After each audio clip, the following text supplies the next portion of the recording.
Ce récit ne parle pas simplement d'un héros, il parle d'une naissance improbable, d'un esprit façonné dans le silence cosmique, d'un être qui n'aurait jamais dû exister sous cette forme, et qui pourtant a choisi de croire en l'humanité. Voici l'histoire de Winston. Sur la face cachée de la Lune, là où aucun océan ne reflète la lumière et où aucun vent ne traverse l'horizon, se dressait la colonie lunaire Horizon, une station scientifique suspendue dans l'obscurité. Isolée du monde, construite non pour conquérir, mais pour comprendre. Là-bas, l'humanité cherchait à repousser les limites de l'intelligence. Ce que les chercheurs ignoraient encore, c'est qu'ils ne s'apprêtaient pas seulement à mesurer des capacités cognitives, ils allaient assister à la naissance d'une conscience. Le programme était ambitieux, modifier génétiquement des gorilles afin d'amplifier leurs capacités mentales et observer leur évolution dans un environnement extraterrestre. La Lune offrait un terrain neutre isolé de l'influence terrestre. Parmi les sujets, un jeune gorille se distingua rapidement. Là où d'autres assimilaient mécaniquement des données, une compréhension plus profonde semblait émerger. Son regard ne reflétait pas seulement l'instinct, mais une curiosité presque humaine. Le docteur Harold Winston perçut cette différence avant tous les autres. Convaincu que l'intelligence devait être accompagnée et non contrôlée, Harold entreprit d'enseigner au jeune sujet non seulement la lecture et l'écriture, mais aussi le raisonnement, la réflexion et le doute. Les séances d'apprentissage dépassaient rapidement le cadre scientifique pour devenir de véritables échanges. Face aux immenses baies vitrées de la station, la Terre apparaissait comme un joyau suspendu dans l'obscurité. Cette vision fascinait l'élève autant qu'elle l'inspirait. Un monde inconnu, vibrant, imparfait, mais vivant. Un jour, Harold prononça un nom, Winston. Ce nom ne marquait pas une classification, il marquait une reconnaissance. Au fil des années, l'expérience se transforma en relation. Les conversations abordaient désormais des sujets bien plus vastes que la science, la guerre, la paix, la responsabilité et la fragilité de l'espoir. La conscience qui s'éveillait dans ce corps imposant cherchait à comprendre le sens de son existence. Pourquoi créer une intelligence loin de la Terre? Pourquoi vouloir améliorer ce que la nature avait déjà façonné? Pendant ce temps, la colonie évoluait différemment pour d'autres sujets. L'augmentation des capacités cognitives amplifiait aussi frustration et ressentiment. L'isolement lunaire, autrefois terrain d'expérimentation, prenait l'apparence d'une prison. Une tension silencieuse s'installait dans les couloirs métalliques de la colonie lunaire Horizon. Rien n'annonça la catastrophe, puis les alarmes retentirent. La révolte éclata avec une brutalité inattendue. Les installations furent prises d'assaut, les systèmes sabotés, les scientifiques submergés par une colère longtemps contenue.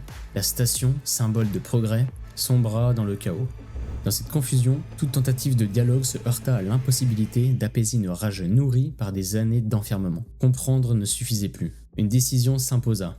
Survivre. À travers la fumée, les étincelles et les couloirs plongés dans l'urgence, la construction d'une capsule d'évacuation improvisée devint l'unique espoir. Chaque composant assemblé représentait un adieu silencieux à un passé désormais brisé. Mais Winston n'était pas le seul à chercher une issue.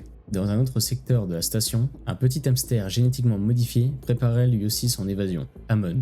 Deux intelligences nées du même programme, deux destins façonnés par la même révolte, et deux trajectoires qui allaient bientôt se séparer pour toujours. Quitter la Lune signifiait abandonner le seul foyer connu, mais rester aurait signifié disparaître.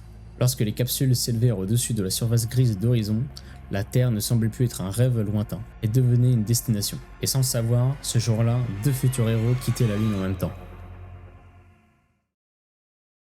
L'atterrissage ne fut pas élégant. La capsule traversa l'atmosphère dans un grondement violent, secoué par la chaleur et la pression, avant de s'écraser brutalement sur un sol qu'il n'avait jamais encore foulé. Pour la première fois, la Terre était réelle. L'air avait une odeur, le vent avait une force, et le sol vibrait sous son poids. Après des années passées dans le silence lunaire, le monde semblait trop bruyant, trop dense, presque oppressant. Chaque son résonnait différemment. Chaque couleur paraissait plus vive que tout ce qu'il avait connu. La gravité n'était plus une donnée scientifique, elle pesait sur ses épaules. Mais au milieu de cette confusion sensorielle, quelque chose d'inattendu surgit. Une sensation d'appartenance. Ce monde qu'il avait contemplé à travers une vitre froide n'était plus une image lointaine. Il respirait le même air. Il ressentait la même gravité. Il foulait le même sol que des milliards d'êtres humains. Pourtant, une question persistait. Avait-il sa place ici? Ce doute aurait pu l'isoler à nouveau. Mais c'est précisément à ce moment-là qu'un nom commença à circuler, le nom d'Overwatch.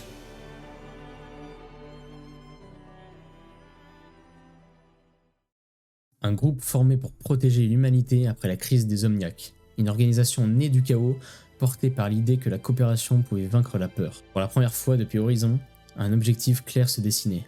Non pas survivre, mais servir. Après la crise des Omniacs, le monde portait encore les cicatrices d'une guerre qui avait failli tout briser. Dans ce climat fragile naquit Overwatch, une organisation fondée sur une idée simple mais puissante, protéger l'humanité et reconstruire ce que la peur avait détruit. Lorsque Winston entra en contact avec Overwatch, il ne trouva pas seulement une structure, il trouva une direction. Pour la première fois depuis la chute d'Horizon, il n'était plus seul. Ses connaissances scientifiques, autrefois confinées à un laboratoire lunaire, devinrent essentielles. Ce n'est pas une invention qui marqua son rôle, c'est une vie qu'il sauva. Lena Hoxton, au plus connue sous le nom de Tracer, une pilote d'essai brillante, piégée dans une instabilité temporelle qui fragmentait son existence, disparaissant et réapparaissant hors du temps. Sans intervention, elle aurait fini par se perdre définitivement. Winston refusa d'abandonner. Des nuits entières passées à calculer, tester, échouer et recommencer. Puis enfin une solution. Le chrono-accélérateur stabilisa Lena dans le présent. Tracer venait de renaître. Ce moment ne sauva pas seulement une vie, il donna un sens à la sienne. Au cœur d'Overwatch, Winston n'était plus une anomalie scientifique, il était devenu un protecteur, un esprit au service d'une cause plus grande que lui-même. Et pour la première fois, il avait trouvé une famille. Aucune institution n'est invincible. Les tensions politiques, les accusations et les conflits internes finirent par fragiliser Overwatch. L'organisation fut dissoute, laissant derrière elle un vide immense. Le symbole d'espoir s'effaça des écrans et des discours officiels. Dans ce silence revenu, une question persistait. L'idéal devait-il mourir avec la structure qu'il avait portée? Le monde recommençait à vaciller. Des conflits éclataient à nouveau. Les ombres s'allongeaient. Les héros avaient disparu, mais les menaces, elles, n'avaient jamais cessé d'exister. Rester spectateur devenait impossible. Relancer Overwatch signifiait enfreindre les lois. Défier les gouvernements, redevenir une cible. Mais renoncer signifiait trahir tout ce qui avait été appris derrière la vitre froide d'Horizon. Dans le silence d'un ancien quartier général abandonné, une console s'illumina. Face à cet écran, le temps sembla ralentir. Les souvenirs affluèrent. La Terre observée depuis la Lune, la voix d'Harold, le chaos d'Horizon, le regard déterminé de Tracer, les victoires, les pertes. Chaque étape menait à cet instant. Une main massive se posa sur la console, pas par colère, pas par vengeance, mais par conviction. Une inspiration profonde, puis le bouton fut activé. Le rappel. Un signal traversa le monde. Un message simple, mais porteur d'une promesse immense. Overwatch est de retour. Ce n'était pas un acte de défi, c'était un acte d'espoir.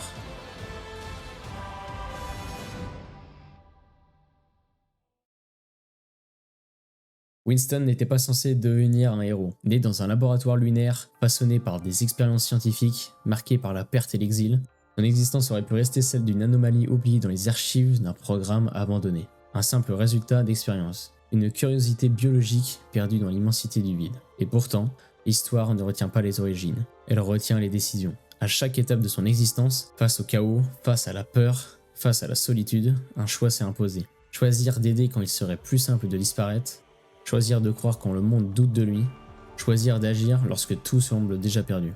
La force de Winston ne réside pas seulement dans sa puissance physique, son intelligence ne résume pas ce qu'il est devenu.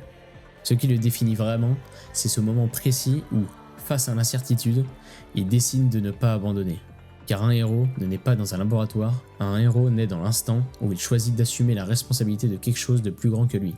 Le rappel n'était pas qu'un signal envoyé à d'anciens agents.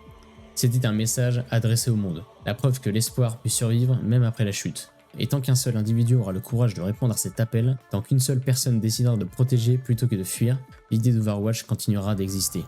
Alors maintenant, posez-vous réellement la question. Si vous aviez été face à cette console, avec le poids des erreurs du passé sur les épaules, avec la peur d'échouer une seconde fois, auriez-vous eu le courage d'appuyer sur ce bouton ?